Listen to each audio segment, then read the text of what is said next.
You must know that first. Can't nothing and nobody fade what we trying to do and what we about to do. Second thing is, we got this game on our level. You understand what I'm saying? Yo. As I almost knocked down the mic. What's happening, Pelicans fans? Chris Connor in space. Another episode. Buku Media and the People. DraftKings below. Birdsall Law Firm. New York Life. And man, I want to talk a little bit of Herb Jones. Pelicans are fresh off of a back-to-back loss after at the hands of Dallas Mavericks with a thin roster. Flying into Dallas from the crib after losing to the Brooklyn Nets in a close game. One of the, as always, I like to have a conversation about a lot of things that, we're putting our energy to social media wise, and, like to have a discussion on either side, man. So bear with me here as we talk Herb Jones, not on Herb. So here we are. Here's where we are with things at the moment. For those that maybe aren't completely following some of the discourse, while the Pelicans are in a pretty good spot, I would say record wise, and currently still, I think, entrenched in the third seed with a massive amount of injuries. Currently, while CJ McCollum just had rest, Zion's out for probably a month and hopefully just a month, but we'll see. We don't know when Brandon Ingram's coming back, and that's putting a spotlight on a lot of different players and a lot of role players to step up as they've kind of been doing throughout the year.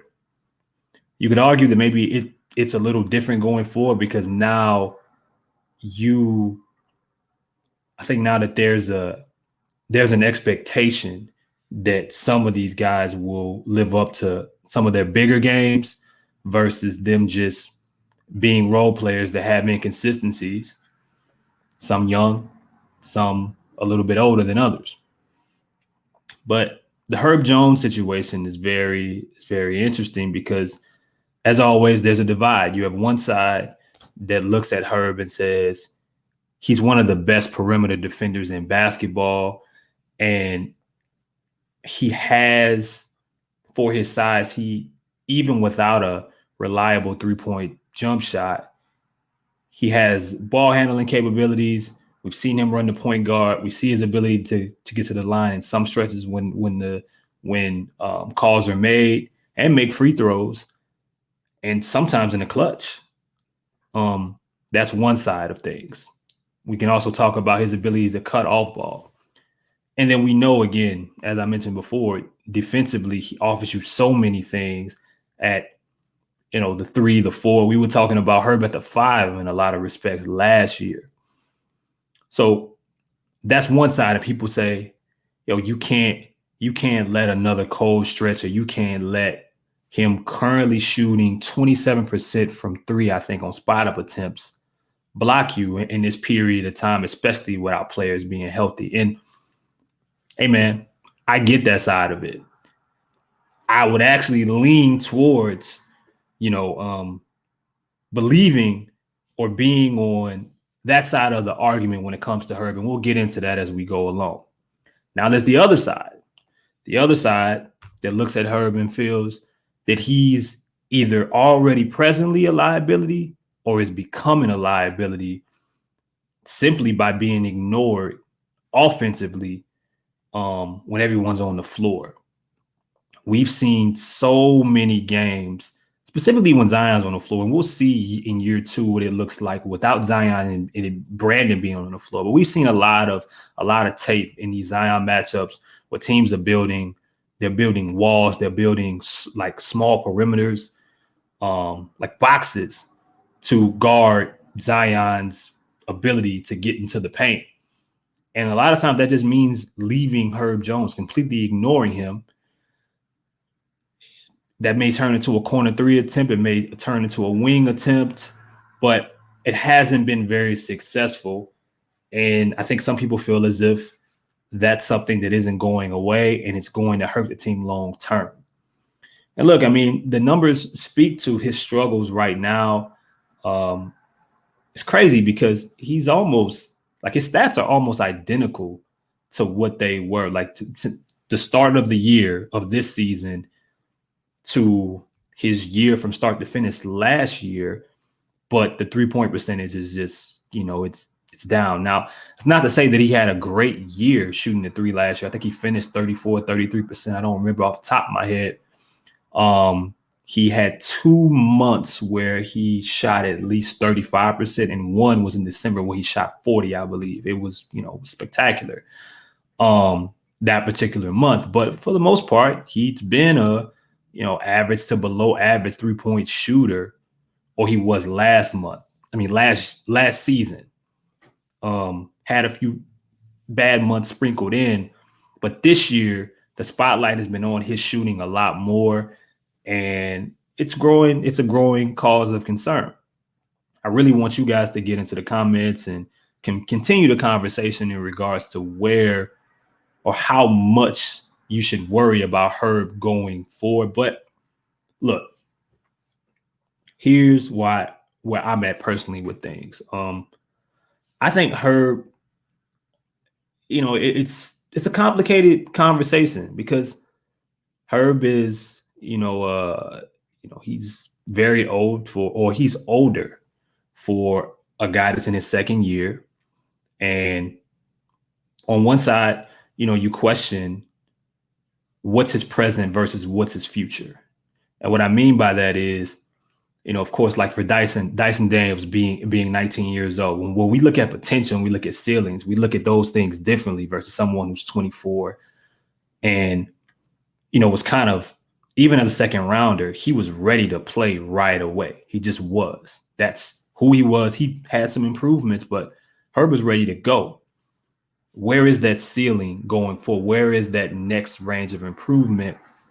And I think coming into the year, he worked on a mid-range shot, but he barely, attempts it anymore. And even like, some of his finishing numbers and, some of those Euros that we saw him make, it's kind of, inconsistent this year.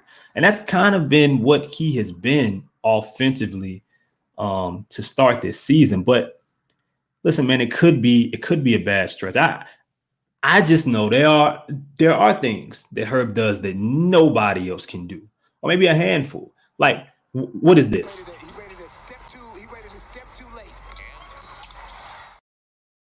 There's nobody else on the Pelicans, and there's maybe 5 to 7 players in the league you can name that have that kind of ability. So that effort, and we know how hard Herb works.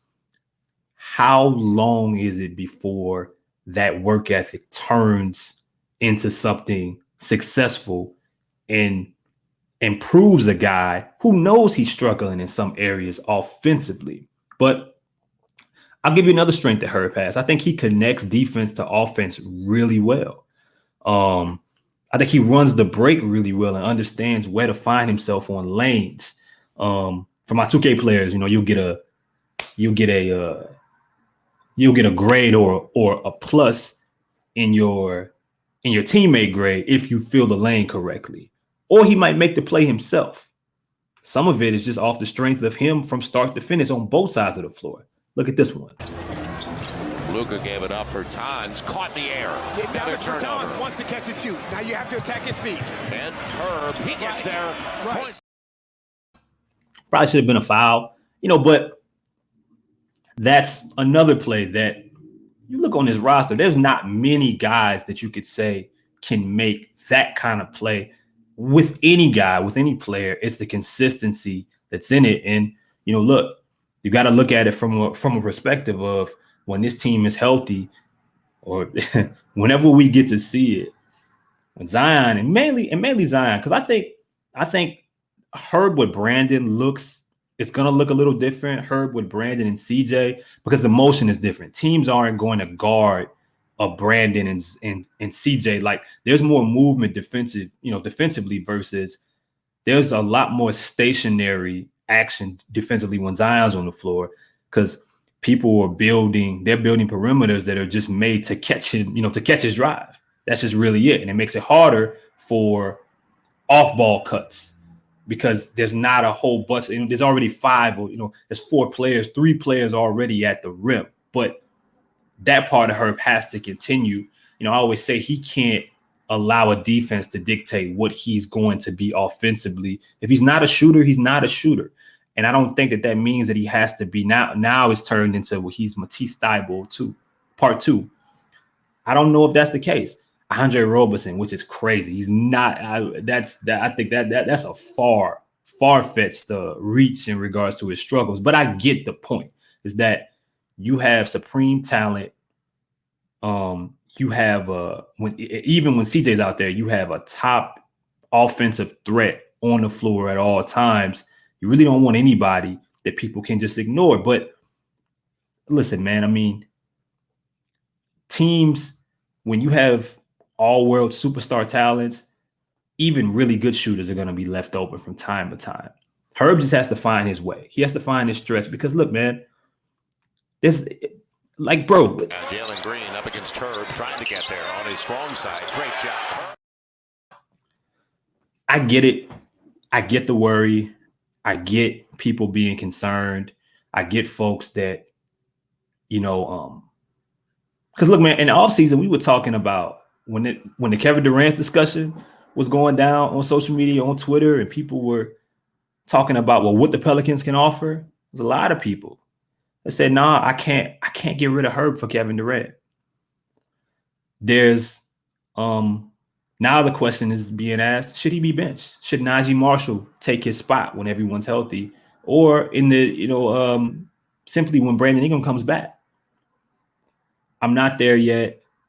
I do think Herb can still be a critical piece of this team's future. Like anything else, man, you got to give it patience. You got to give it time.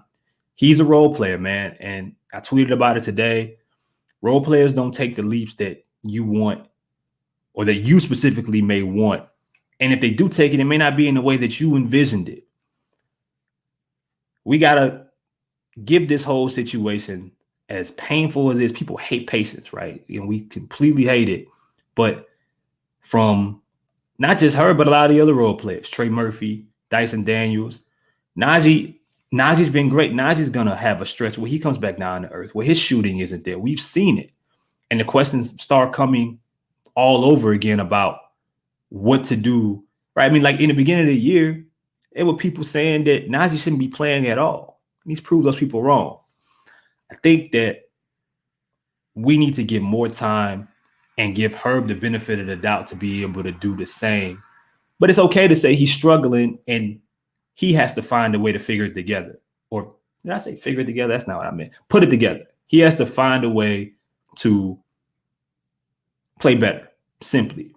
But I'm not selling stock completely on somebody that works that hard, that comes in with that mindset of really living basketball and plays as hard as he does.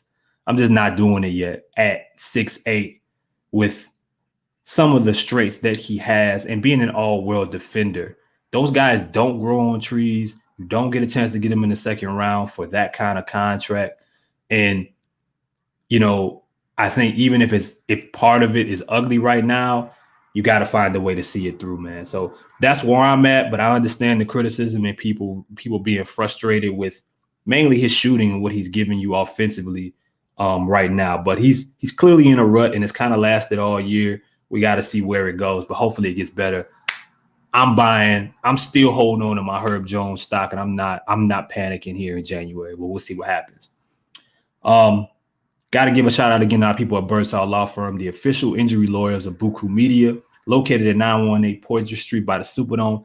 Give them a call at 504-523-5413 if you or someone you know has been involved in an accident, and be sure to mention that we sent you. One more thing I want to point out about Herb before we get out of here. Last year, he shot 34% on corner threes. Currently, he's shooting 28%. If I had to pick the biggest improvement or the most important impact that he's going to be able to make as this team continues to align, when either or Brandon or Zion come back, or even together, I think it's corner threes. If he can get those corner threes back up to, from 28%, to 30 and then 33, close to where it was last year. It's going to allow him more movement off ball. It's going to allow him to do a lot. He's not going to be able to be ignored as much. And that, for a guy like him, with the weapons that this team has, I think is going to be big. In those Trey Murphy minutes, we know Trey likes to shoot from the hash. He likes to, whether that's the deep hash or whether that's a little bit closer up. That's his spot. That's been his spot this year. If you can slide Herb over in the corner, he can be respectable at worst. That's going to work well and make everybody happy, man. So shout out to y'all for popping in again. As always, I just wanted to, put that out with all the conversation on Herb. Hopefully the Pelicans get back on the winning side of things really soon and get healthier. But as always, Najee. In the building. I told you last time, get